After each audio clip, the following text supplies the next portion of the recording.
Canadian families, we are on the Titanic. The iceberg hasn't hit yet, so we're not sinking. If we don't shift course, that iceberg is coming for us.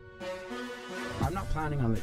I'm fighting. We want to make this country incredibly great. You begin to see that it really isn't about diversity. It is about punishing the people who perform beyond the mean. For people who don't care, where do you see Canada going? Oh, it's catastrophic. It is that bad.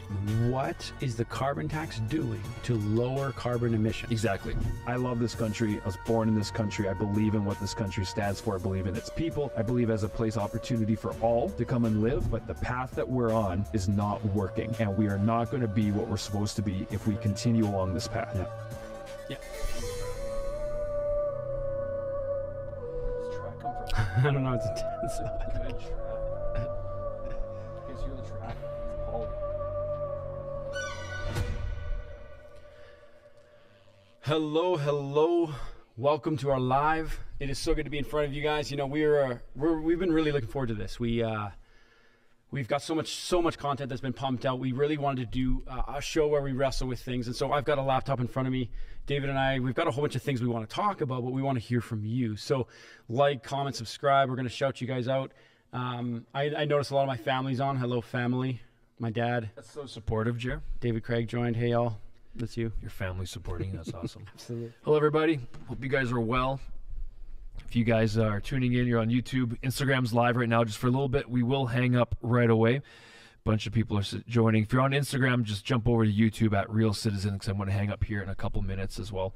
But going to be going through a lot of things. The NDP-Liberal coalition. Yeah. Totally. And how that's been, quote-unquote, torn up. But we'll actually see what that means, because Pierre had a good press conference today. Talk about that. I have lots to say on that, for sure. Talk about Carney, who is this new Liberal advisor consultant. Yeah, that's been coming up, and interesting to know about his past and what he's all about.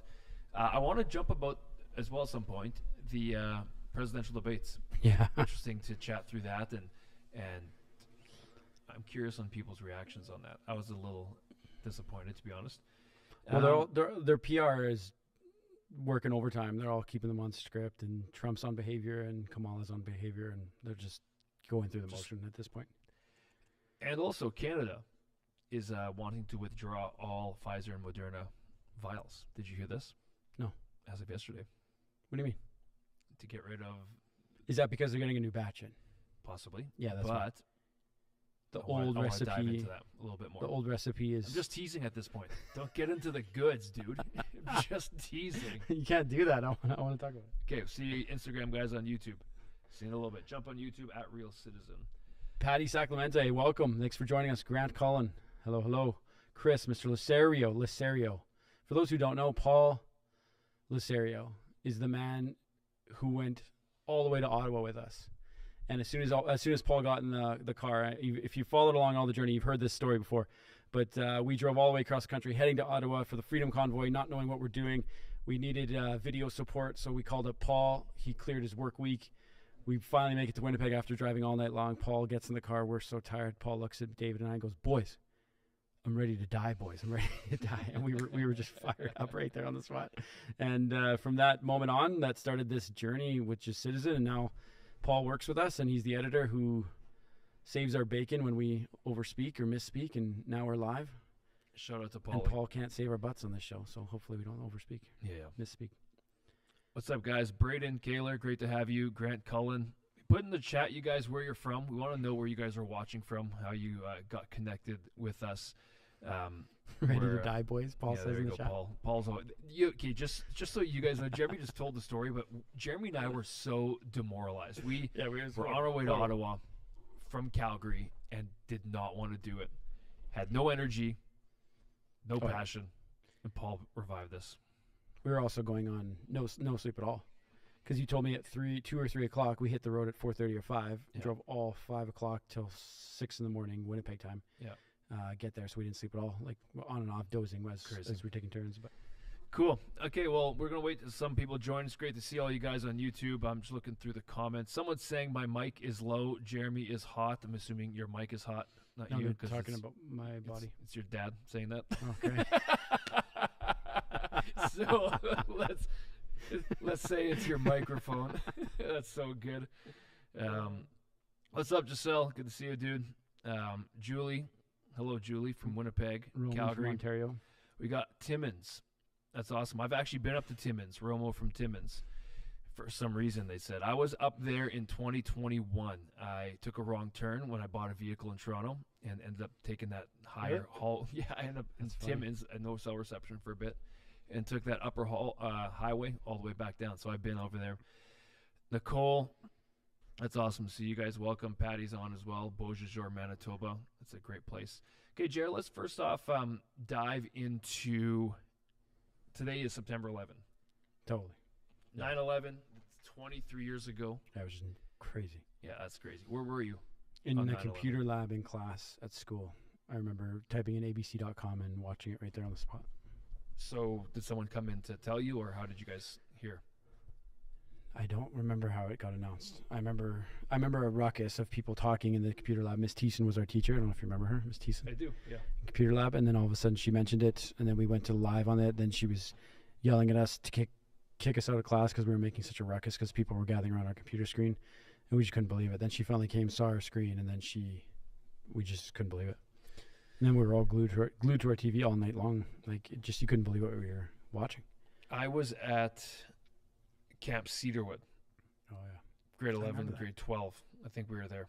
And that's where I found out. And I remember going into one of the teacher rooms with Mr. Dyer and watching for a while. But crazy. Where were you guys? Hey, if you're watching online, let us know where you were when 9/11 happened. that? The reason we're bringing it up is because obviously we want to remember what happened that day. We also know there was 24 Canadians that were also victims in that attack.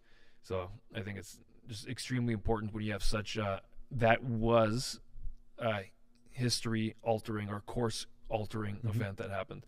Not only just for the United States, but for the world as well. Sure. A lot of things change after that, but just Similar to the way that we view things on this show is we try to look through anything that happens and see what's happening behind the scenes, what's come from it.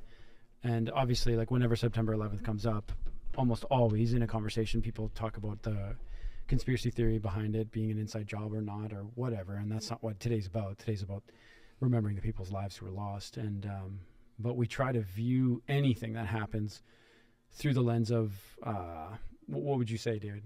The lens of what? Skepticism? Like, that's maybe too strong of a word, but just try to see through it to see if there's anything else in it, in anything.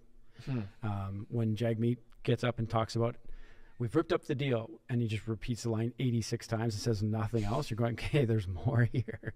It's not just about ripping up the deal. It's the fact that he's got something else going on, it seems like. And so then that goes for everything. And so I find that's the beauty of this show. You and I were even talking about possibly doing a show on conspiracy theories, because I think where there's smoke, there's fire, and we got to maybe unpack. Well, something. I think in the last 4 years, we've just seen conspiracy theories thrown out a lot. The term's over. Just when it's a theory, obviously, it's based on what? Conspiracies. But the thing is, there's been so many that have all of a sudden you're seeing there's actual legs to that one, or there's truth, or it's been full on proven true. And typically it's just something that is thrown out, the term conspiracy theory, because they don't want you. Now, there are people that go way overboard. We know a lot of them that just go way too far. Sure. And also that side of things can be addictive, because you almost want to think everything is this giant setup. But there's been a lot of truth. But this is where you have to be very you have to be a critical thinker as you go through this and learn how to think. And also, one thing I've been thinking about, what's my method in terms of how I analyze things, whether it's true or not, and trying to recognize my biases, because we all have biases. Nothing wrong with biases. Just being aware of them helps you be better to take them through. But we talked about 9/11 already. I've had some people talking through here. Your brother's on, talking about Mr. Griggs. Rest in peace. Came into his room at Camp Cedarwood. That's right. Is Mr. Griggs. So Jordan would have been there with us as well. About where he was. Yeah, he was at Cedarwood with me, because I was grade 12. He was a grade 11, your older brother. Chris was putting on his uniform while it was happening. Military. No way. Crazy. Wow. He stayed in for Chris. Thank you for your service, bro. You stayed in 21 years because of that day. Paul. I didn't know that, Chris. That's crazy. Was in the Philippines when saw what happened in New York. They thought the world was ending. Crazy. Heidi was in the high school hallways. But just a giant shout out to first off people who are first responders. Totally. Who actually go put their life on the line, and in that event, many of them did sacrifice their life for others, and just I think on this day, you never want to forget what people have sacrificed for others. You always want to elevate them, and that was obviously such a tragedy. But I also remember, I feel like a nation came together after that. Yep.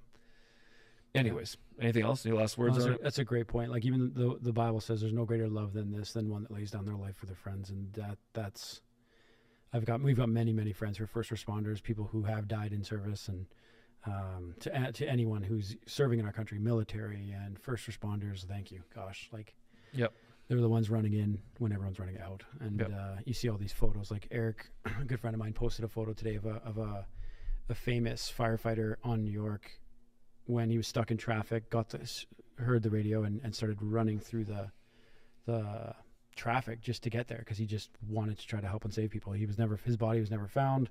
He died, and there's just thousands of stories like that of heroes who are just doing that. And I think, gosh, everybody thinks they're a hero until the tragedy happens. It's like you really find out who the heroes are, and there was a lot of heroes that day. Yeah, and in the 3,000 people, give or take, that lost their lives, like those are all 3,000 individual stories that have lives, that had families, that had kids, that had jobs, that all had real things going on, just like you and I do. And sometimes we can look at a situation like that and just look at it from the macro level of just two towers fell, tragedy, lots of people died, horrific. But it's also, remember, there's real people with real lives that were part of it. I want to read one. I know we're starting a little heavy, everybody, but it's September 11th. It's worth just at least chatting through. Also, never forgetting or remembering what was going on. But this was one of the phone calls from a guy named Brian, who was on flight 175, left for his wife. You ready for this? I just want to read it because this is someone's story. Hey, Jules, this is Brian.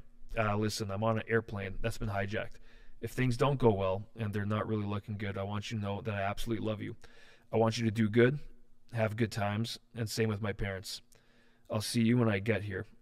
I want you to know that I totally love you. Bye, babe. I hope I'll call you soon. Like, that's one of many stories. Chills with the level of peace in that. Yeah. Wow. But tons of stories of people that were living life, love the country, love their families, but were lost that day because of what happened. So anyways, that's wild. I just felt like I wanted to read that because it touched me when I read that a little bit earlier today. Yeah. Cool. Well, anything else? Any last comments on 9/11 from our crowd, our audience? Let us know. Thank you, Pierre. Our mics are equal. He's our off-site audio technician. That's letting us what's going on. You and I have a few things we want to touch base on, but I want to hear from anyone who's watching right now, and what shows, what topics. Like I would love to hear people in Manitoba. What's gone? Has that new 15-minute city meeting happened, or is it still upcoming? Is it still postponed? In Winnipeg, you mean? Yeah, in Winnipeg. It was now. I think it's the meetings in Brandon now, or something like that. It's another one. It's a different one. Anyway, my point on that is I would love to hear what's your guys' favorite shows, what's your favorite comments, what you guys have maybe more questions about, skepticism about. I'd love to hear what your guys' favorite shows. I've heard so much feedback about Dr. Eric Payne's show, and I've had a lot of people reach out to me, text me, message me, direct message me about that show, and which is great. That's the whole point. We're hoping that it resources people. And so, yeah, I'd love to hear people's thoughts on shows and which ones are standing out to them. Well, let's jump right into some big news in the last week and some updated news today with, obviously, the NDP has had a coalition with the Liberals for the last 2 years. And it essentially has kept the Liberals in power. It has propped them up to be able to push through what they need, the NDP-Liberal coalition. Jagmeet Singh, the leader of the NDP, what's today? Today is Wednesday? September 11th, yeah. That's right. So Wednesday. So was it end of last week, I think it was? Or it was... When he announced it? Yeah, saying that that was Thursday or Friday. Yeah, I am ripping up the agreement, which is a very... I said this earlier. It was just a funny choice of words. Like, to utilize it. Like, Brian Lilly got after him a little bit even. Say, like, you see that one clip? Brian goes, we've heard you say literally dozens of times you're ripping this up. But he asked the question, do you have confidence in the current government? And he wouldn't answer that question. You also notice he never gave a reason. He never gave a reason. The real reason is he's jumping ship. He senses what's why didn't he do it earlier? Like, if he had a real clear reason, he would say. And so that's the other thing. That's a giant red flag where you're going, he's just trying to save face. Everybody's calling out the fact that they think he wants his pension, so he's just going to try and stay into office until 2025. I don't know how much validity there is to that. Well, yeah, that is true. I don't know the date of when that is. I can believe jumping ship, but also I feel like it's a stunt. Like what though? It could go a number of ways. Mm-hmm. I think first off, is he using it as leverage to get more out of the Liberals for what he wants? I'm tearing up the agreement, and then Trudeau rushes over and says, well, what do you need to make this work? Exactly. Because he feels the pressure to say, well, this, and this. Puts his chips all in. It could be that. The thing that's going to be the real tester, and Pierre Poilievre said this today in a press conference, is that at their earliest opportunity, they're going to present a vote of non-confidence. Mm-hmm. For sure. Jagmeet's going to have to speak to that. And he wouldn't answer it up to this day, which fine. He's got a strategy, whatever he's doing. Exactly. If he goes against that, what's he going to do? He has to answer to why he would go against it. If you're no longer have the confidence to stay in a coalition with them, why would you not vote for a non-confidence? Yeah. It's just the thing that gets me is that I feel like there's just so much political theater that goes on, and it's the first priority. And this is I think there's a lot of great people in politics, but a lot of the priority, in my opinion, has gotten to self-preservation. Mm-hmm. How do I stay not necessarily in power, but how do I stay in my position? How do I pay for my life? How do I do this stuff? And do you think there's ever a way we could get a system where politicians aren't incentivized by that or end up being incentivized? Yes, you know what I'm saying? So. One thing that kind of brings a new angle for me, at least, was seeing that Donald Trump is appointing Elon Musk, if he gets elected, as and to do an official government audit of the entire federal government. Sounds very refreshing. Where somebody who has nothing to gain, actually everything to lose, what's Elon worth? $200-300 billion. Yeah. He's got all the power he needs, all the money he needs. He has nothing to gain from this. In fact, partying with Trump is probably one of the riskiest things he could possibly do, and yet he's doing it. And so, to me, I'm going, gosh, man, if there's an audit on the federal government at the highest level, not only is it going to save billions of taxpayer dollars if you're cutting federal jobs everywhere and cutting spending, et cetera, but that sounds refreshing. There should almost be an entire audit every 8 to 12 years. That's what I mean. Government. Find the system. I don't know how you can do this, where election is not. It's truly Canada first. Yeah, it's truly citizen. It's truly the meaning of public servant first. I know. I was thinking that yesterday, where I was going, imagine if an opposition, so the opposing party, let's pretend the Liberals right now. Imagine if an MP Liberal came on and said, "Is Pierre the best for us right now? Because if he is, he has my vote." Can you imagine if But my point is that's not what they care about. Because ultimately, you care about is that you being in the position that best suits you. Yeah. And I get that. If I was in that position too, I'm just saying I can understand how human beings go that direction. Mm-hmm. And it's truly a special name to be a public servant and actually to walk that out.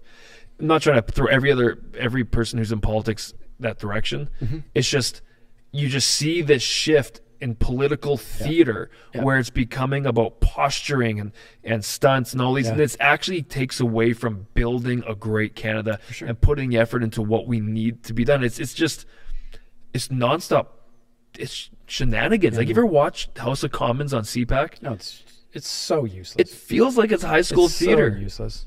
They don't address what they're saying. They just ask new questions. They try to provoke certain things. Nothing gets ever responded to. Yeah, it's a joke. It's a constant joke. I would like to see limits on terms. I think if you lifetime politicians, I think is one of our biggest problems. I don't mean to keep bringing up Trump, but one of the things that was very refreshing about the idea of someone like Trump, not necessarily Trump, but was the fact that, again, had everything to lose and not much to gain. And whereas someone like Hillary, lifetime politician, wife to a previous president, knows the system inside and out and everyone in it, and et cetera, et cetera, et cetera. Whereas someone who's coming in brand new, I sent you a clip the other day of Trump's speech. Did you watch that video? No, on what? Instagram? I said this guy's got kahuna is the size of Texas on it. Oh, I saw that one. And it's his speech at the dinner. When was that dinner? Before he was even announcing that he'd run. And so... and he's pretty much doing a roast of it political leaders. Like, I tried to put myself in those shoes, being like, would I have the guts to do what he's doing right now? Like I'm a bold, confrontational, so are you, but to get up there he's and built call, different, though. Yeah, he really is. To get up there and nail every single person for 10 minutes straight, and like I'm talking about really nail them.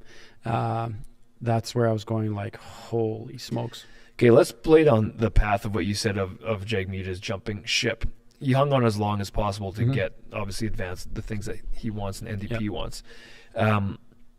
It's just, I think, a question. I want to show this video first because I'm going to connect here, Andrea, just so you guys know. One of the questions that Paul is asking on here, do you have confidence in our government? Eden, there's a lot of people here. Nope. Okay, well, that's a great question because of what I want to show here. Sound is very quiet, Tyler says.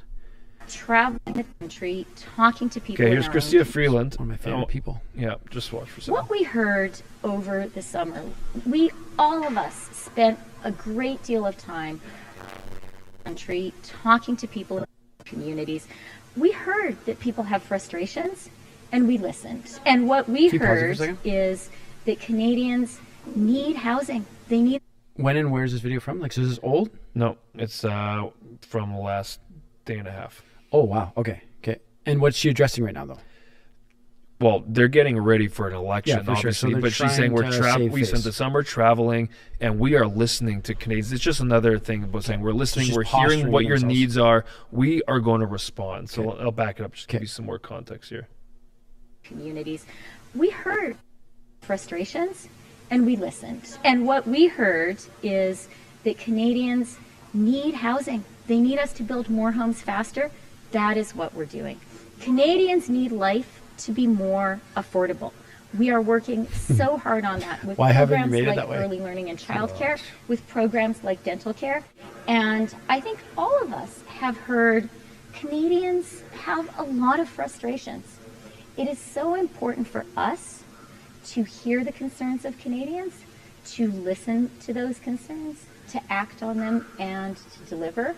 And that is what we are all absolutely focused on doing, starting with the Prime Minister. That means nothing. You're 10 years in. I know, like, decade. Being the government, and now we're listening to what people want. Okay, this is what I'm talking about, this political theater, is that we have a bunch of leaders in our country that just... It is so blatant that they are unauthentic with what they're saying. They're lying straight through their teeth, and they're saying whatever they need to say to just make themselves look good. Even though everyone knows that it's a blatant lie, it's like they're just running with the same narrative. And this is such a waste of time. And even if you look at our taxpayer dollars, it's such a waste to be in a position where your government is all about self-preservation. Because... First off, how can you have a proper relationship with the government and your citizens if there is zero trust? Yeah. Trust is the basis of any relationship. There is none. Like, most of us look at that and be like, okay, you couldn't do the math when you knew how many immigrants were going to be coming to the country and realize, we might need to put these people in houses or apartments, and we don't have enough. It's just, this is so ridiculous. Yep. I'm just, anyways. No, it seems like there's no forethought at all. Nothing. It's just wild. And she's virtue signaling with a speech like that. It's crazy. I just want to shout out a couple people here. Pierre said, how is the Quebec Separatist a Canadian party to represent Canadian interests? I actually heard a fantastic question. I actually heard an interesting clip because Yves Blanchette, who's the leader of the Bloc, is putting pressure as well, right, on Pierre, but saying depends if we can get great stuff for Quebecers, because that's why the Bloc exists. The Bloc. Yeah, it's interesting to see. Are we still streaming or no? It looks like it's back. I think we're back. Can you guys hear us? Hey, put in the comments if you can hear us. We think we froze for a second, but I think we're back now. Yeah, looks like we're back. If you guys can throw in the comments if we're back. It's frozen for a second there. I think we're back. while we're at it here, trying to figure out if we're back. Super glitchy. Give us a like, comment, subscribe, and follow. Well, we got some downtime. Yeah, while we're waiting. Stream is coming in hot. It's back, Mr. Shimoda. Okay, so back. for Awesome. you guys who are watching, if you don't mind, type in the comments. Let us know, why do you think Jagmeet Singh is ripping up the coalition with the Liberals? Yep. Is he jumping ship? Is he want something deeper out of it? Is it a stunt that he's going to go back on? What's your thoughts on it? Because time will tell, but we know that Mr. Polyev is going to try to do a vote of non-confidence as soon as he possibly can, and we'll find out what Mr. Singh and the NDP actually end up doing. Roman, We're back, baby. I was going to say, I can hear Yeah. his voice. Absolutely. George Costanza. Awesome. All right, Jared. We talked about that. Again, we can speculate all we want on it, but it's just an interesting change of power. Maybe I'm leaning more towards your direction of, we know that the Liberal government has probably run its course in terms of what it's been doing for the country. Yep. I think you can answer how good has the Liberal government been for Canada by asking, are Canadians better off today than they were 4 years ago, 8 years ago, 9 years ago? Not even close. And probably majority of the areas it wasn't. So Yeah, not even close. And that's the part that scares me the most, is that people are just sticking with their party, not through policies, not through ideas. They're just stubborn. Even I was listening to CBC on the way here, and they had the CBC panel where they try to bring on conservatives, liberals' opinions, and they kind of debate. And one of the liberals was just hook, line, and sinker. Liberal government, great, this is fantastic. And the conservative viewpoint was just like, how? Tell us how. None of us can afford homes. We can't, rent is all-time high, food is all-time high, carbon tax, the cost of living in the environment that's been created in this last decade is just, it's not livable. We're not in a position where we can afford to live the life that we want to live, or raise a family we want to, or think about generations. But the liberal viewpoint was just ignorance gone to sea. Doesn't even care. Just wants to continue to go down this road. And that's what scares me the most. And that's the whole idea of this show. And anyone who's watching, I've heard a lot of opinions, a lot of thoughts, a lot of creative opposition to things we say. That's the point. I don't want to be so stubborn and stuck to my thoughts and my opinions. So I'd be very curious, anyone who's watching, have you jumped ship from your previous party before? I know of a few family members of mine who I think did vote for the Liberal Party, who no longer will vote for them because of the situation we've been in this last 9-10 years. So I'd be very, very curious. Anyone thinking about who maybe previously voted for the Liberals, thinking of jumping ship, or maybe still undecided, because the vote's coming one way or another. We might be in a snap election, or it might be in 2025. What are you going to look for when the election comes, and who you're going to vote for? What is going to be what are you going to look through? What's going to make you vote where or what? What's your process? I think the probably the highest, I have obviously my moral values that I believe in. Okay. That's usually the first lens I go through. One of the things is, I don't think any party answers a few of the moral values that I have right now. And so that's difficult. I've heard people say, well, then I'm not voting. By not voting, you're voting. Yeah. That's what people need to understand. So please vote. Vote for the best scenario we can possibly do. And if you really have a problem, get involved. Join policies, get on boards, join, but don't not vote. You have to vote. If you value this country, get in there and vote for the best scenario we can and try to go down there. For me, though, to answer your actual question, is affordability. If we can, affordability is the foundation to healthy mentalities, families, education, fitness. If finances are stripped away from the citizens, you lose health physically, mentally, you lose education. It's the single greatest thing we can do is get this country to a better affordability. Yeah. So I think for me, that's my number one thing too. Yeah. Is what are you going to do for the economy, and how are you going to make it so that Canadian citizens can thrive? How are you going to make it so they can afford school and afford groceries and have money so they can take their family on vacations? Is there jobs? Is there money coming into Canada to help us do that?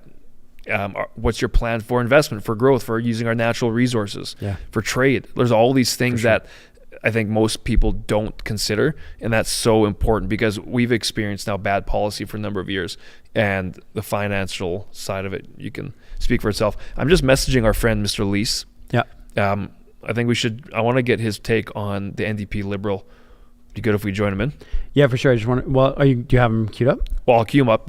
Okay, I'll just look at some of these comments while you do. Yeah, go for it. More seats in an election makes them a possible opposition, for sure. For sure. But yeah, our system seems kind of flawed that way. Yeah, people are saying that Jagmeet's still going to vote for Liberals even if he's not publicly standing with it. NDP must think that the Conservatives, conservative message is getting tired and hoping to steal some momentum from them. Yeah, you're right. People will think it's a stunt. Steve, books. Half-court JP. Do you know what half-court JP is, David? No. There's a whole basketball play designed around me in grade 12, and it was where called you'd only run half-court. No, it was where there was a double pick at the half-court line, and I would run just as fast as I possibly could down the side, and they'd do a double pick for me, and they'd lob it across the whole court. And the play was called half-court JP. Did it work? Oh, yeah. Whenever we called it once or twice a game. And it worked. It was usually when we needed a momentum shift or something like that. So that Steve Books just throws in there half-court JP. I miss high school basketball. You get back in the ball for sure. Okay, I'm trying him again here. David Lease is the Hey, David. He's from Leaders on the Frontier. He's joining us right now. So for those of you, he's a part of our RTR family. He's a brilliant man. He used to be a real mayor. Not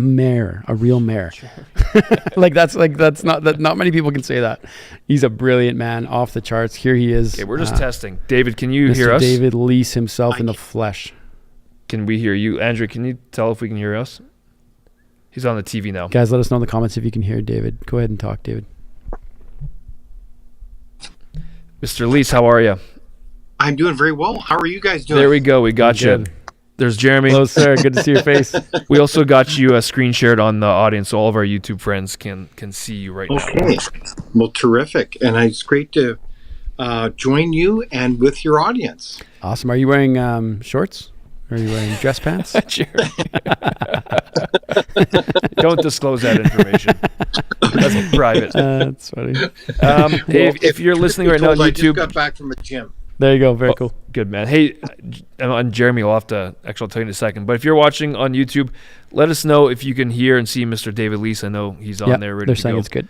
Beautiful. Can I what? Turn it. Where do you want to see it? Oh, yeah, of course. Sorry, we got producers in our head that you guys can't hear. So there you go. Hey, so I had the opportunity to see David's little slice of heaven on Thursday at his place. Yeah. And it is an awesome spot, your location. We won't say where it is, but Okay. We had such a good time. David, we're talking about Mr. Jagmeet Singh, the NDP, and the Liberal coalition, which has been, quote-unquote, ripped up. Would love to hear kind of just your thoughts, because you're a brilliant man with a lot of insight. So enlighten us. Let's call this segment Download with David. Well, okay. I'm not sure if I'm brilliant, but I do try to think about issues thoughtfully. Oh, you're brilliant, David. And I'm really to hear what everybody's thinking, including yourselves. My initial thoughts are that it's a little bit confusing in the sense that it is not a surprise that at this juncture, after creating this so-called supply agreement, it was like a de facto coalition government between the Liberals and the NDP. It's almost like Jagmeet Singh was the first NDP prime minister. He kind of was like Trudeau. And I mean that in the sense that there will be undertaken. I had this conversation actually in a live discussion this last Thursday with a friend of mine, the Honorable Dan, former Liberal cabinet minister. He said the Liberal Party has changed so much. It's no longer the Liberal Party of one's, grandparents or even parents. It's turned a radical left turn. And the policy reflects, I think that's part of the story. And I think what's, as the Trudeau become frankly, so unpopular, and if you look after poll, you can see that, they want to publicly disassociate themselves. Now, whether or not they will do that in action, whether it's just words, or does it actually mean that they will support a non-confidence vote? And obviously the Conservative Party under Pierre Poilievre will be all over laying a that kind of, that kind of trap, basically, to say force the NDP to do a non-confidence. So I think it remains to be seen. I think it does, though, move forward the possibility, the distinct probability that there will be an election sooner rather than later, because now the NDP are on the record. Jagmeet Singh is on the record saying we're no longer going to support the Liberals. So I think that's where the odds do change because of that public pronouncement. David, do you think Jagmeet, like, I saw his promo video and it looks like he's very much posturing himself as the prime minister. He's going for the prime minister's role. Like he's not looking to be a sidekick. It seems like in that video. I don't know if you saw the video I'm referring to, where he's sitting on the steps. Yes, I did. Very much posturing himself as the future prime minister of Canada, but he doesn't have the votes. So do you think that will he resign if he doesn't become the prime minister in this future election, or do you think he's going to ride this out for as long as he can? Well, what I'm hearing is that Jagmeet Singh is under a lot of pressure to try to improve the fortunes of the NDP within the polls. Time after time, they're polling at a pretty low level, and they risk, really going backward in terms of their seat count. Certainly, if an election was held today, I will tell you, one of the things that strikes me are the by-elections that are going on in the country. There's one in Montreal, one where Winnipeg too, right? It's unlikely for the NDP to gain that seat. We'll see. But in Transcona, in Winnipeg, that seat could be in jeopardy. NDP under the Blakeneys for a number of years, both the father and the son. And prior to that, I believe it was a Conservative seat. So there is a chance that could be a vulnerable seat. And I think that's one of the reasons why Jagmeet Singh did the timing. I thought his public pronouncement, he didn't really weigh in and say specifically why they're doing this, in my humble opinion. But I think they're trying to dissociate themselves from a unpopular government. I think that's really what's driving this. And I think that, that the NDP of getting a lot of pushback at door to door, even within party supporters, saying we've got to get away from the Liberals. They're really this is a massive liability, and I think the Conservative leader's letter really put it before the larger public.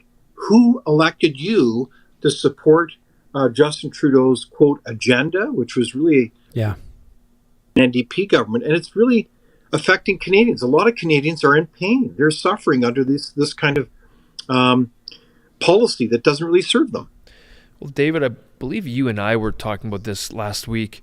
Another example of what could be happening here is what happened in the province of Manitoba over the last number of years, when the Liberals are very weak provincially in Manitoba.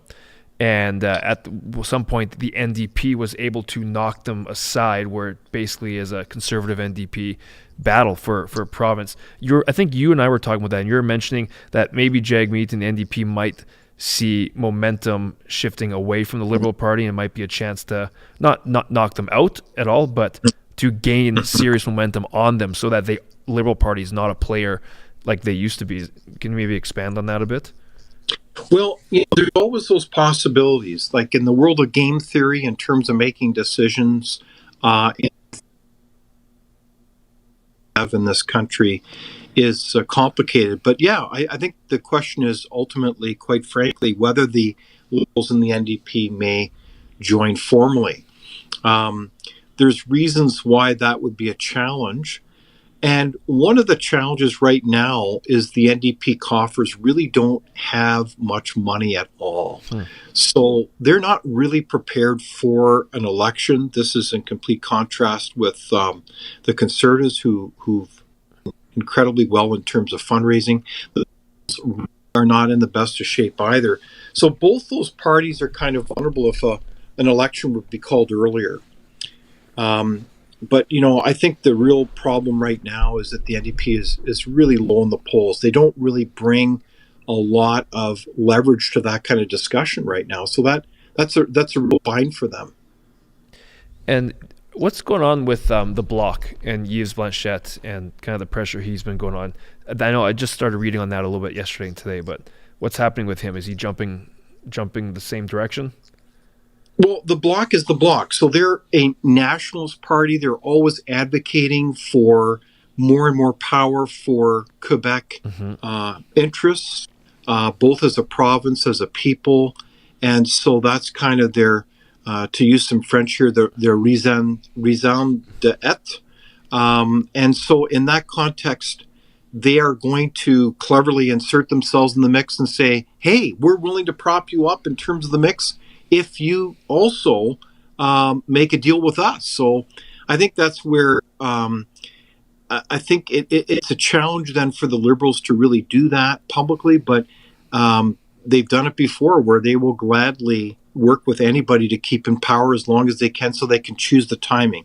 I think my intuition would tell me that we could see a real shift with the Liberal Party anytime. I think the Prime Minister's polls as a leader right now are really beyond recoverable.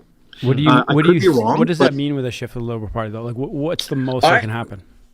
I think it's going to be sooner or later that the Prime Minister will leave the party.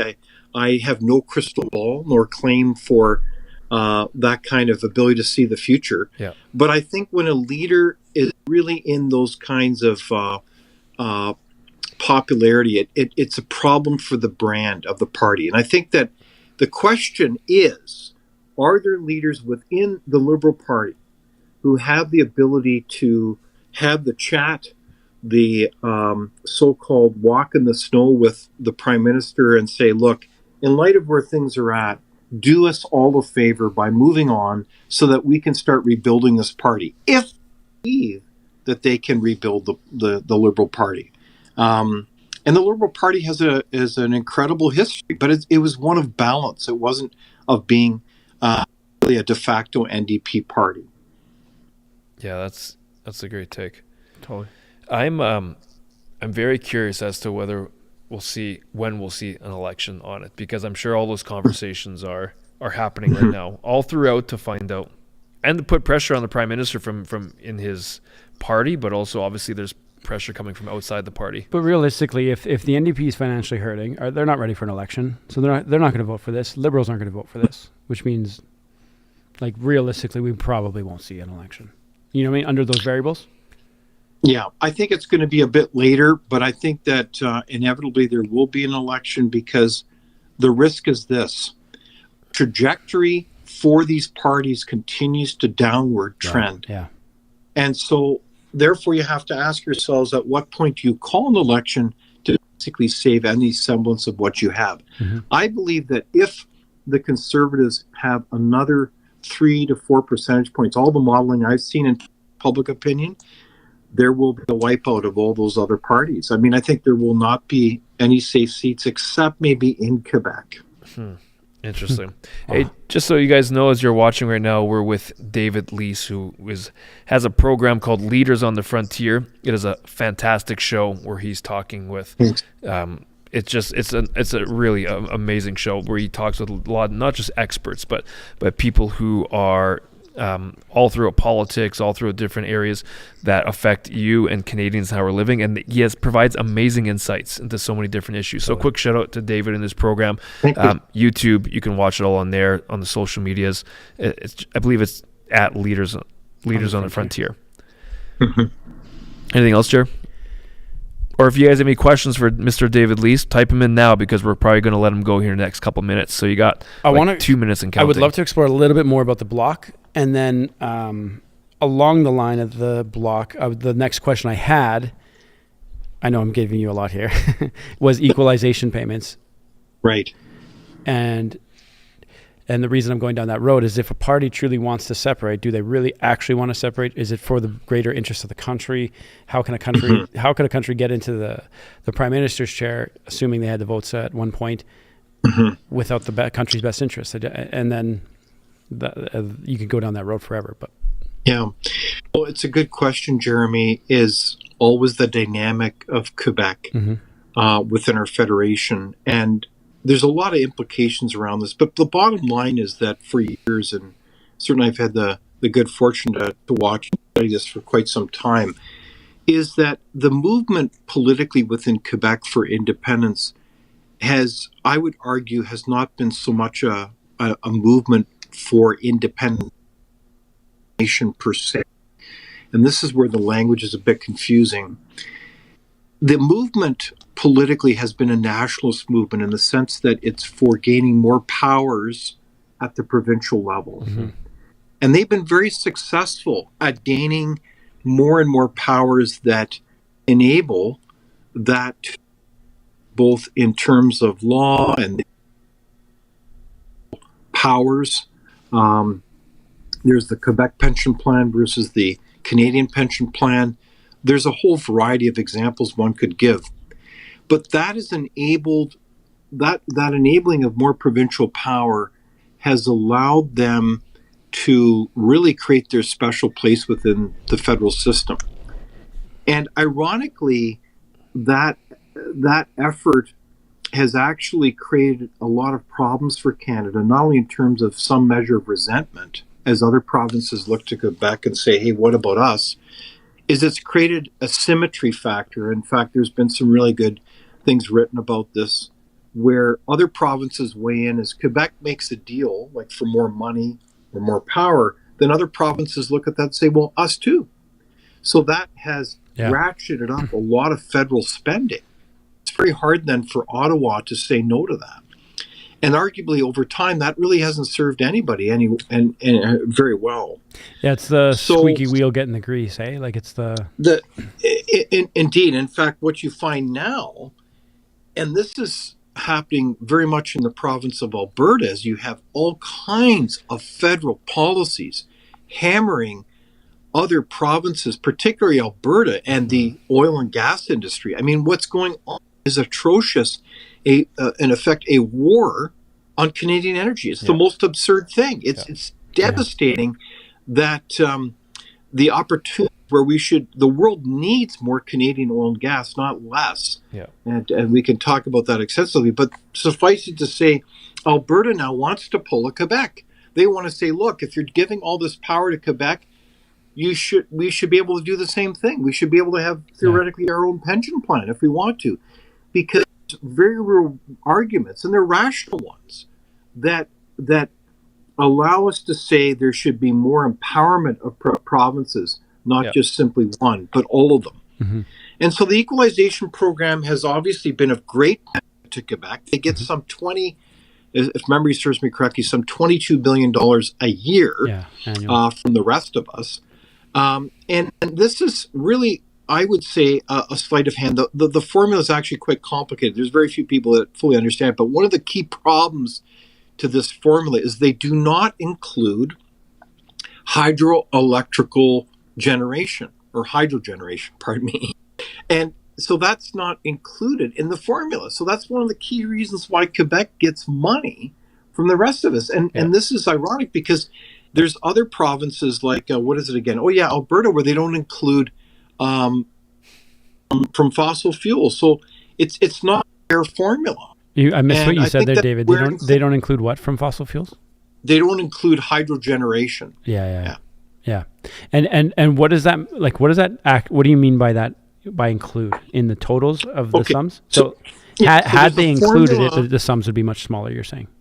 Yeah, that's right. So if they included the wealth or revenues generated through hydro, that would decrease the amount that they would receive in equalization. So the question is, what the heck to do with it? Because I would argue, certainly, if you look at Frontier's website, it's a public policy think tank. There's a lot of really good background articles about the problems and harm done by equalization.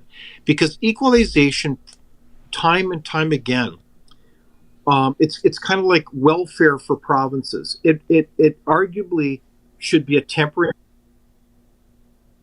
in our way of doing business in Canada, and arguably undermines the initiative of provinces to go to improve their.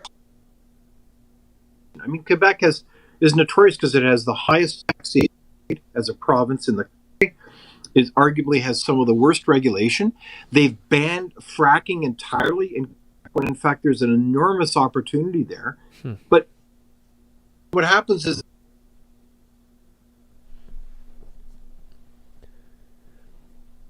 hey David, sorry to stop you. We lost you. yeah, We're losing your volume for a little bit. I'm not sure if that's on our end or not, but we heard the last thing about missing a tremendous opportunity in Quebec by not having fracking or having the exploration that they are having there. You pick it up from there.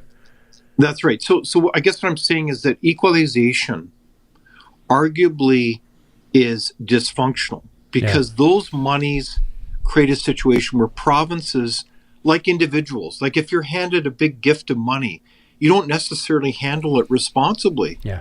It should be temporary. It shouldn't be the long term. So that has, Exactly, I would argue, David. undermined the ability to be innovative. It should be in the sense as well to help prop up another have-not province in the sense to become a have province with a plan to move to that direction.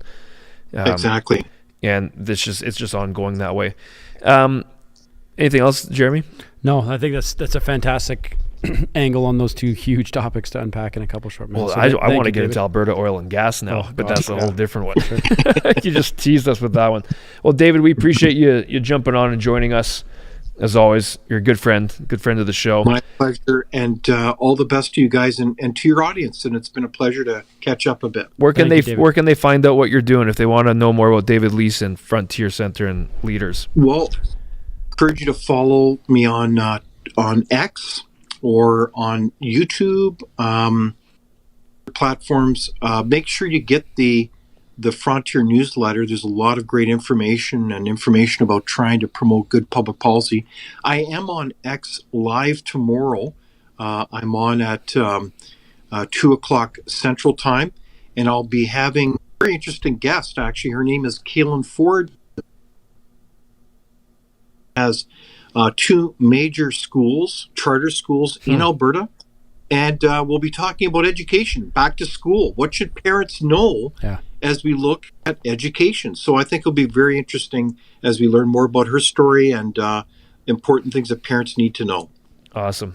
Very cool. Thank you, David. Thanks, David. Great catching up, All my right, friend. thank you guys. Have a great evening. Bye-bye. care. Thank you. The guy's just a walking encyclopedia. Yeah, he's For those who don't, we obviously have the pleasure to know him, and there's a pretty cool backstory on how we got to meet him. But you could do this all day with him for 8 hours. You could pick up any topic. He's got history, backstory, facts, and he's a brilliant guy. So go give them a follow. Leaders on the Frontier.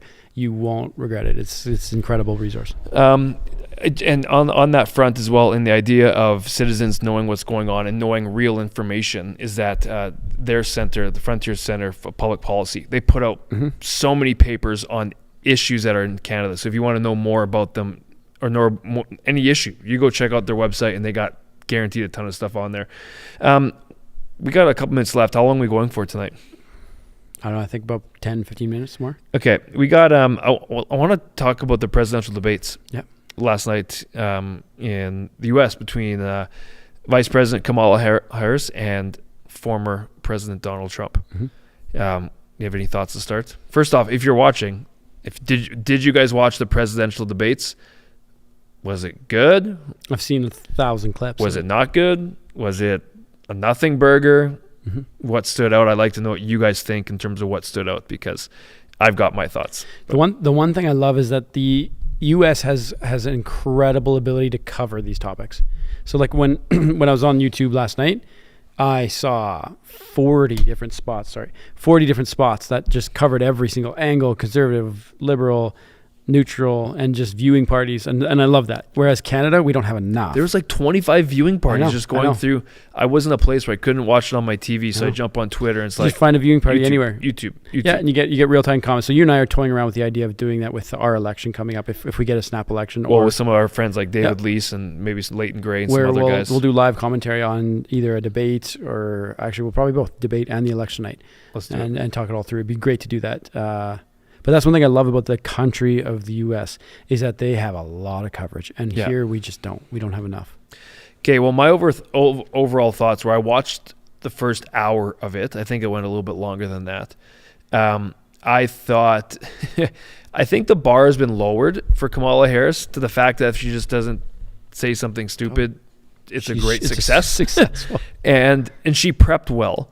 And she stuck to her main lines. She baited Donald Trump a couple times where he took the baits, and I actually think it threw him off his game a little bit. You could tell he was a lot more reserved, which I think was part of the plan, to not be so going at it like he was in the past. My favorite line of the night was when he was questioning Kamala on their policy, and he was basically ragging her, but them being Biden as well, about you've been in power for why you don't have a policy. What is your policy? He goes their policy is like 4 lines. It's like run, spot, run. That's their policy. It was the best line of the night. It made me laugh out loud because you could tell he was just going. He's quick. He's quick on his feet with those types of comebacks. It's hilarious. Yeah, she baited him though about his rallies, which was interesting because she looked at the crowd and she told the crowd, "I actually am going to do something different, and I think you should go to Donald Trump's rallies, and you'll see people leave." And she was just basically ragging it to get him to bite on the bait, which he totally did because he comes back, he goes, "My rallies are the biggest and the best rallies that have ever been." She doesn't have people come. They pay people on buses to go to her rallies. Nobody wants to go. Did he address the AI photo that they did, the famous one? No, do you know what I'm talking about? No, which one? Oh my gosh, I got to show this. Give me a second here. Anyone watching it, do you guys know what I'm talking about? The airplane photo with the AI generated crowd? So if you guys have seen that. Yeah. With the reflection off the plane, so you can see. And so essentially they had this huge crowd photo, and it was a whole bunch of people on it. But then all of a sudden, somebody noticed that when you see the reflection on the airplane engine, there's nobody there. There's no one there. No one there. No one's in the reflection. And so they forgot to edit that in when they edited this. And so now people are generating photos of like Kamala Harris doing a campaign rally on the moon. Have you seen that? And it goes next rally's on the moon. One of them's under the ocean, under the Marianas Trench. People come from all over. The internet just doing what it does best, and it's just so funny. Well, people here are saying that on the comments, 3 versus 1. They're talking about the moderators. Yeah, I thought the moderators were very poor in how they. I've heard a lot of criticism about. Yeah, like I watched it real time, and it was active fact checking Donald Trump, and not doing any of that for Kamala, so not equal weight at all. The other thing, there was complete softball questions. Like there's one where so for example, the gentleman, I don't know his name, who was moderating, it was a man and a woman, was asking Donald Trump. So President Trump, looking back at January 6th, right, which is when you had a bunch of people break into the Capitol, he says, ask a very pointed question. Do you, and quotes him, and says, "Do you regret your actions on January 6th?" And Donald Trump would not give in. He says, because he shot back at him, says, "You actually left out some key words that I said, which was peacefully and patriotically." Donald Trump was response back. And he's not saying I regret, because in a sense that's offering up that I am guilty for purporting and doing this type of thing. Which I don't think people realize how hard it is to not accidentally say that. Yes, and he would not do it. Then the guy came back and says, "Look, Mr. President, it's a very simple question to answer. Do you regret your actions on September?" Like it's whether he says yes or no, you're admitting guilt in a sense. So pushing it back. But then Kamala Harris, what is, let's say ask a question about your policy on such and such, and she would go into, I was raised in a middle class family and blah blah blah. Okay, thank you. Like there was no fault. She didn't answer the question. She constantly just left it alone. Juked out those questions, but they left it alone. So definitely, it would be very nice to like. And I will give CNN credit on the last debate between Biden and Trump. I actually thought it was Dana Bash and who's the other guy? Blanking on his name. I thought they did pretty good for both Biden and Trump. I thought overall they were actually a pretty neutral, which shows that it's still possible. But I thought ABC was a bit of a shame. Here's the photo. I'm not sure if this will show up on it. I don't know if we can.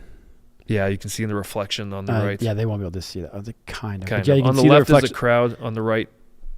Yeah, I know. I can. They're saying I can airplay it, but I'm not going to. It's fine. You can kind of see it, and everyone has probably seen that photo.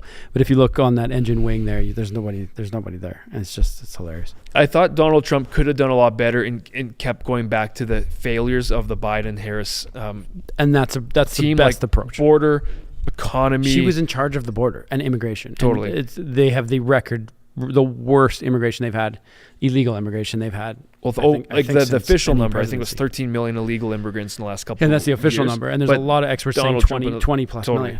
Is way more. So that's huge numbers. That's half of Canada. Yeah. 20 million people if it's that. Yeah. That's nuts. Like it's a similar question to what we said earlier about if what I thought Donald Trump could have done better at this, is that are Americans truly better off now than they were 4 years ago? Yeah. And you keep going back to the failures that have happened. And that's the thing. I don't know. I thought Kamala was, she held to what she was trained for. Yeah. She held to what she studied, which is good, but I don't know anything more about her on issues. I didn't learn anything about policy. I didn't learn where her stance is on certain Kamala things. Doesn't know either. Pardon? I said Kamala probably doesn't know either. She probably doesn't know either, right? It's typical of... Shelley Biggs says Kamala won it? That it was favored for her? Is that true? I didn't know that. Well, again, if you're looking at the media and where's typically the media bias, the media is going to sing her praises. But this is what I was meaning earlier. The bar has been dropped so low that if you don't make a fool of yourself you win. On a presidential debate, wow, let's just celebrate now. Look at that is such a low bar. Yeah. And that is what we expect now of leaders in our country. Totally. And that is pathetic. For sure. I want to ask our audience here before we go too long here, too late, is if we do a show on conspiracies, and I'm actually very serious about doing a show on that. I don't know if you're interested in that, but to me, I like a good conspiracy. Well, for sure, I would love to articulately in detail unpack some of the biggest ones. So if there are any that you guys want us to go after, I want to hear about it. The one that keeps coming across my feed right now is the moon, which I don't know if we can take that on, but have you just looked at the new footage lately? We're being like, guys, this is the cart that they somehow drove on the moon. Have you seen these videos where you're like, how did this, it looks like tinfoil. And when you look at it that way, you're like, there's no way. Anyway, I don't know what I think about the moon, but after seeing those clips, I was like, has Elon Musk ever commented about I don't know. We've been to the moon? Very curious. So if there is conspiracies you guys think we should tackle, maybe we'll try and find some experts on some of these topics.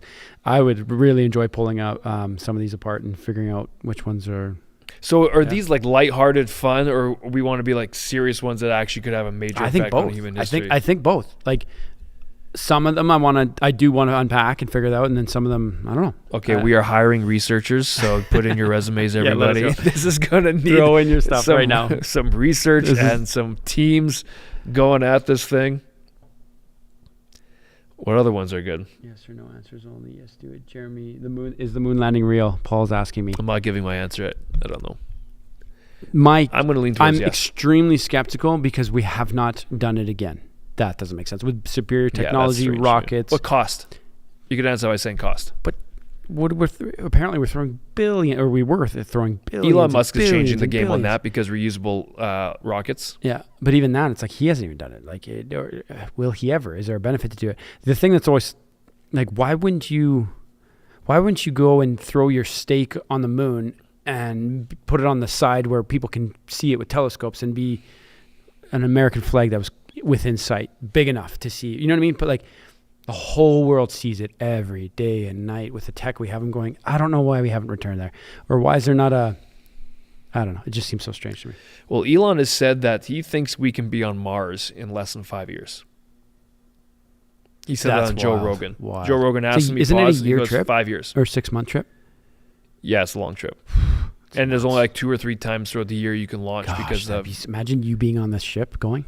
how like eerily If you had no lonely. family, and let's say you were Ugh. alone and you were in like twilight years of your life, and you had an opportunity to go into a black hole or be shot out into space, would you take it? No. You're alone. No, I still wouldn't. You've got I still nothing. wouldn't. That doesn't matter. I still have a life to live. You're like You're like, 94. you idiot. Why wouldn't you do it? Yeah. Well, And this is probably one of the biggest ones as of late is the Earth flat. no, I don't think it's flat. we don't need to go there. This is not. This Have you is seen something. it? Well, actually, no. Have you seen the one where the guy? So, this is a famous video for the Earth is flat. We're going long here. This is late nights, Wednesdays, lives. We're going long. Have you seen the one where it's like, okay, well, if the Earth is round, there'd be a curvature. So go X this distance, and if you throw a hole in this, you have a stick that's 17 feet tall, and you make them far enough apart with the same length stick, and you put holes in these cardboards. You should be able, if it's flat, at the same elevation level, you should be able to see through the holes with, That was with a light. debunked. Have you seen it? Yes. And so the guys did it, and he couldn't see the light through the hole. Yeah. And so the guy's like, can you try raising the stick above your head? And the guy raises it, and then all of a sudden he can see the light. And he's like, oh, Yeah. you can see it now. And the guy didn't know what to say. This might be the most ridiculous one out there. I don't know. There's some very persuaded people out there. Yeah, but they're. I didn't say persuasive. I said persuaded. Like, it's big. It's way bigger than we think it is. No, I'm Kyrie Irving thinks the world's flat. Does he actually? Yes, Really? he does.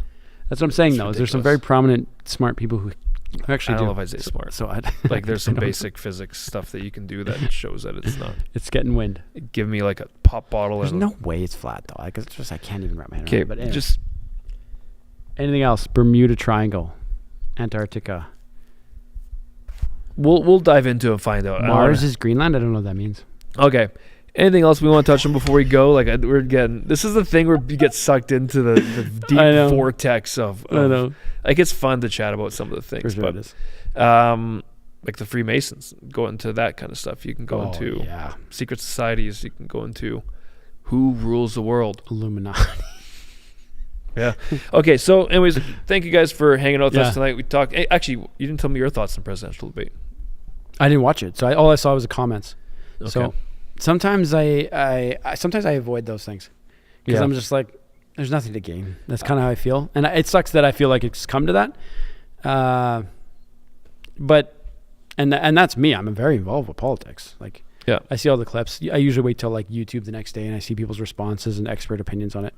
But to actually sit through it is painful for me sometimes. I was in Quebec City last night when the debates were happening. I was at a conference, and they had a gala dinner evening thing that we're at. And sitting at the table, I'm watching my time because it's 9 p.m. Eastern when the debates went on. Yep. And there's a comedian that was coming in, and he was like starting right at 9 o'clock for the Yep. entertainment for the evening. Yep. So anyways, I decided to get up to walk to the back to go Yep. sneak out to bring it up on my phone. And as I'm walking out to find like a quiet place, no joke, I passed probably a dozen people Yep. sitting on their phones, What? pulling Oh, up the pulling it debate because I have the volume up. I hear them saying, hello, Kamala, hello, Oh, yeah. whatever. And as I'm walking by, the guy looks up and we both kind of smile because we're both snuck out of the Yeah. dinner to watch the debates. For sure. But anyways, Oh.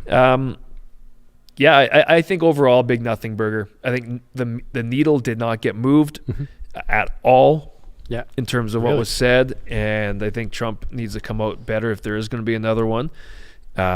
And I thought Kamala did what she needed to do to not look worse.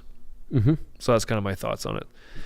But there may be, hey, interested if you, we're going to jump off now, but interested if you guys would be, Jeremy mentioned earlier, if there is an election or when the election does come and there starts doing all those debates, with our Return to Reason team and different parties, we'd love to start doing roundtables, live watch parties and all that. So let us know if you guys would join. A few of the guys and bring them live in here Yeah. while we can watch it all together. David and Leighton and some other friends that we have, bring them in and be actively going through it because those guys are so brilliant and full of knowledge, and Yep. there'd be a lot of great information that we could go through and connect with. So be watching for that. Again, as always, what else do we want to say?